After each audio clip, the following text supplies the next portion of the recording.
여러분 안녕하세요. 찾아가는 새벽기도 시카고 한인제일 연합감리교회 조선영 목사입니다. 오늘도 변함없는 주님의 은혜와 평강이 저와 여러분의 삶의 종일 풍성하기를 기도합니다.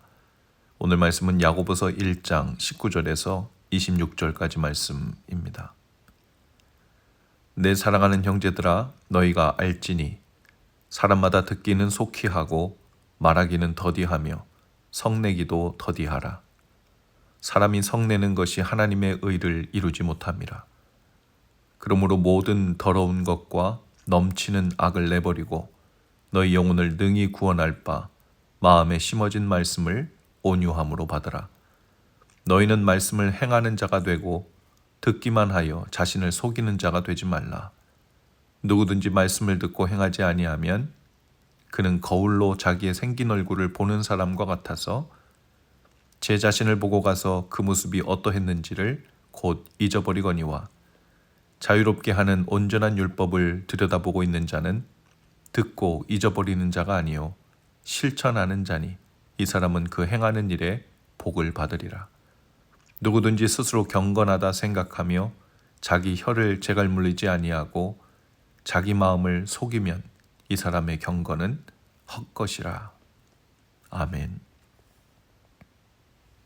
어제 본문 말씀에서 시험을 만나면 온전히 기쁘게 여기라고 했습니다.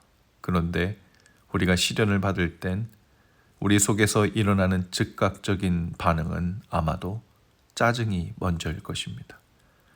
나는 이런 어려움을 만날 이유가 없는 사람인데 하는 생각에 짜증이 일어나기도 하고 또 시련을 마주하는 것 자체가 무겁고 어려운 일이기 때문이죠. 그럴 때 우리도 모르게 하는 일이 있습니다. 다른 사람의 말을 듣지 않으려 하는 겁니다. 먼저 마음 문을 닫습니다. 마음 문을 닫았으니 귀는 열렸어도 제대로 듣지 못하지요. 내가 생각하고 있는 대로만 걸러서 왜곡하여 듣게 됩니다. 그러니 다른 사람들에게 쉽게 성을 냅니다. 불평, 불만을 쏟아내기 쉽습니다. 아무리 이유가 타당해도 급히 화를 내는 것은 인간적인 감정으로 인한 것이죠. 오늘 말씀에서 하나님의 의를 이루지 못하는 일이라고 하십니다. 우리는 시험의 때 특별히 마음을 쏟아야 할 일인 하나님의 말씀 듣기를 속히 하는 일입니다. 그래서 마음에 심어진 말씀을 받아야 합니다. 심어졌다는 말의 영어 성경은 임플란트라는 단어를 사용하고 있습니다. 마음에 심어진 말씀이 우리 마음에 임플란트 되었다, 뿌리를 내렸다는 뜻입니다. 마치 치과에서 이를 임플란트하여 심는 것과 같습니다. 시련의 때 가장 중요한 일은 하나님의 말씀을 속히 듣고 그 말씀이 내 안에 뿌리를 내리고 임플란트 되게 하여 나의 것이 되게 해야 합니다. 그래야 시험의 때 우리 영혼이 삽니다. 시련의 때 잘못된 곳에 뿌리를 내리지 않죠. 또 21절에 보면 심어진 말씀을 온유함으로 받으라 라고 했습니다. 온유함으로 받는 것은 겸손하고 순종하는 마음으로 듣고 행하는 것을 말합니다. 온유함으로 말씀을 들을 때만 우리는 말씀을 행할 수 있습니다. 하나님의 말씀을 듣는 것만으로 만족하면 안 되죠. 듣고 행하는 자가 되어야 합니다. 말씀을 듣고 감동만 받는 것으로는 유익이 없습니다. 행해야 합니다. 그런데 듣기만 하고 행하지 않으면서도 우리 느낌에는 신앙생활을 잘하고 있다는 착각에 빠지기 쉽죠. 야고보는 그것을 두고 자신을 속이는 것이라고 지적합니다. 믿음이 좋은 것을 떠나서 진실한 사람은 말씀을 듣고 행합니다. 말씀을 듣고 행한다는 것은 먼저 말씀을 진실하게 들었다는 뜻이죠. 말씀을 듣고 행하지 않는 자는 거울을 보고 자신을 고치지 않는 자와 같다고 했습니다. 우리가 거울을 보는 목적은 거울을 보고 자신의 잘못됨을 고치기 위해서입니다. 마찬가지로 말씀을 듣는 목적은 말씀을 통해 우리 생활을 바꾸기 위해서죠. 신발 나이키 광고는 그냥 그대로 하라, just do it 이라는 문구를 사용합니다. 우리도 말씀대로 그대로 순종하는 겁니다. 사랑하라고 하면 이유 불문하고 사랑하려고 애쓰는 겁니다. 하나님 앞에서 사랑하지 않은 것, 사랑하지 못한 것을 두고 회개하고 아파하고 근심하면서 기도 가운데 나가는 것이 순종입니다. 많은 사람들이 말씀의 은혜를 받고 깨달았다고 합니다. 그러나 순종은 그만큼 보이지 않습니다.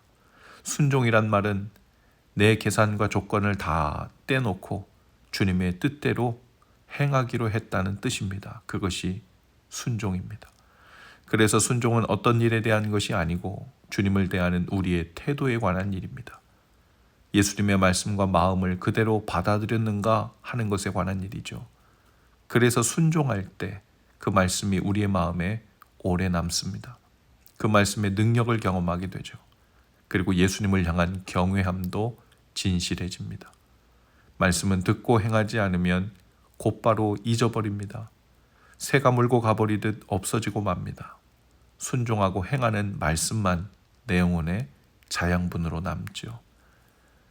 오늘 말씀을 듣고 순종해야 하는 말씀 중에 특별히 26절 말씀을 주님의 음성으로 받으시기 바랍니다. 누구든지 스스로 경건하다 생각하며 자기 혀를 제갈 물리지 아니하고 자기 마음을 속이면 이 사람의 경건은 헛것이라. 경건한 자는 제일 먼저 혀를 제갈 물려 말을 가려 합니다. 우리 마음에 떨어진 말씀이 증발해 버리는 일은 가장 먼저 우리 입에서 범죄할 때이죠. 우리의 모든 경건을 위한 시도가 수포로 돌아갈 때는 우리 입에서 불평과 불만을 허락할 때입니다. 자기 마음을 속이는 일의 선두에는 입을 제갈 물리지 않는 일에 있습니다. 입에 파수꾼을 세워야 합니다. 내가 하고 싶은 말이 아니라, 내 속을 푸는 말이 아니라 내 안에 계신 주님께서 하시고자 하는 말만 파수꾼을 세워 허락하는 겁니다. 내가 해야 할 말을 해야 내가 사는 것이 아니라 주님이 하시고자 하는 말을 하지 않으면 우리 영혼이 죽는다는 사실이 늘 우선되어야 하죠. 오늘도 시험과 시련 가운데 잘 듣고 행하여 우리 안에 주께서 앞장서시게 되는 날 되실 수 있기를 주님의 이름으로 축복합니다. 기도하시겠습니다. 주님, 오늘도 저희가 부지런히 말씀을 듣고 행하여 사는 길로 나아가게 하옵소서. 주님보다 내가 우선되고 고려되는 악함에서 떠나게 하시고 순종으로 말씀의 능력을 경험하는 날 되게 하옵소서. 무엇보다 순종으로 우리 입에 재갈을 물려 주님께서 우리 안에서 주님의 뜻을 온전히 행하도록 순종하는 날 되게 하옵소서. 예수님 이름으로 기도합니다. 아멘. 여러분, 오늘도 말씀 동행으로 화이팅입니다. 저는 내일 아침에 다시 찾아오겠습니다.